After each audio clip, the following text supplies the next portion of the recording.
Ladies and gentlemen, in this video I'll be covering my top 7 plugins that I personally use for mastering purposes besides my analog gear. I'll explain why I use them and why you should consider checking them out.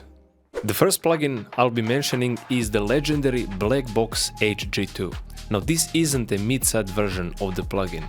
I love the mid-side version, however I personally find myself using this stereo unit. Now this unit represents something special because I have 2 tubes right here that I can use. I can use the pentode, I can use the triad.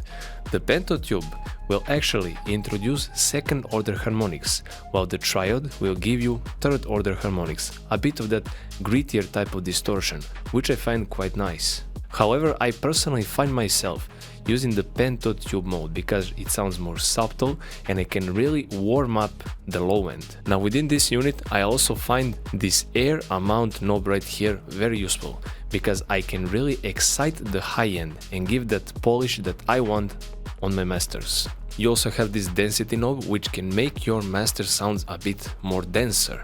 And you also have the calibration settings, just sounds amazing when it comes to mastering.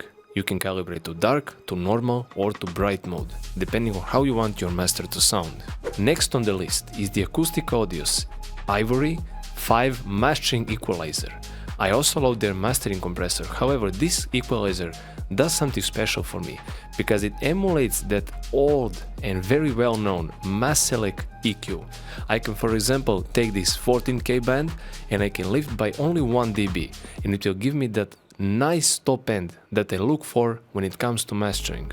You can do many things with this plugin, and especially when you turn that pre-in mode there, you also get that interesting coloration and that character that this plugin emulates from the legendary Mass-Select unit. Next on the list is possibly one of my favorite plugins, and that's the IK Multimedia's Tape 80. And why I love specifically this unit, because once I switch to GP9 mode, the GP9 tape, and I set the tape speed to 30 IPS, which is great for mastering, I can really get that texture and I can really get that subtle warmth that I like hearing on my masters.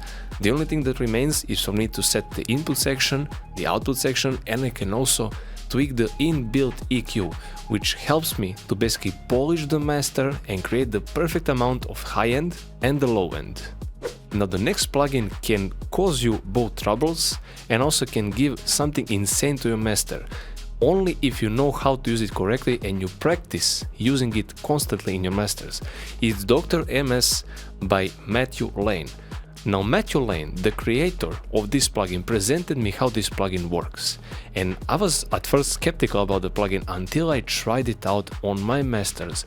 I have some analog units for the stereo image, however this unit gets very close to them because I have 4 sections right here. I have the mid, I have the side, the focus and the field.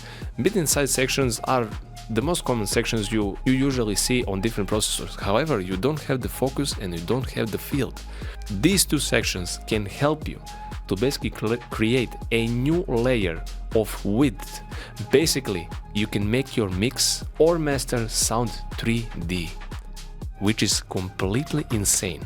Next on the list is something that people know me about because I love this unit so much and it's my personal dream to have this analog unit. However, I have the plugin version and it's the Shadow Hills Mastering Compressor Class A.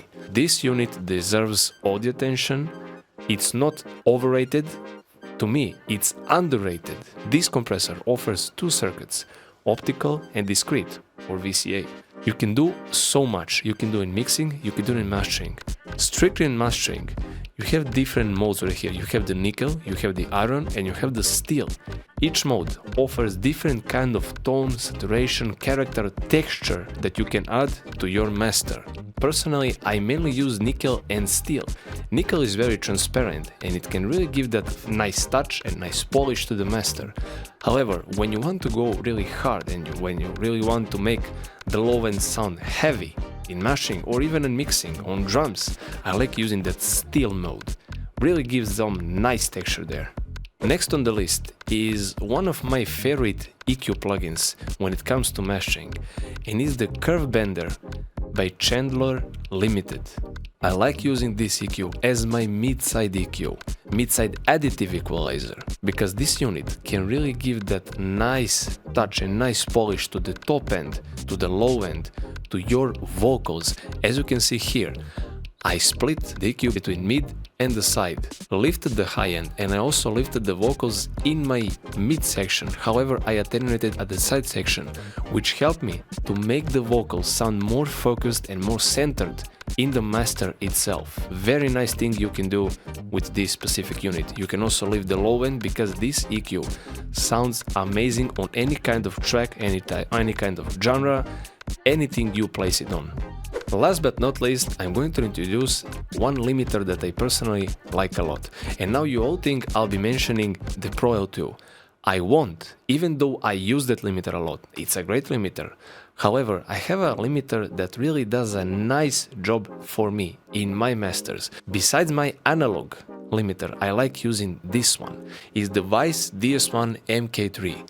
Because this limiter allows me to go super loud without sacrificing for any quality when it comes to mastering or even mix bus processing. I can do de-essing, I can do compression, and I can do limiting. I mainly use it for limiting, and this limiter sounds insane. So that would be it for this video. If you want more videos like this regarding mastering, feel free to let me know in the comments, and see you again in another video.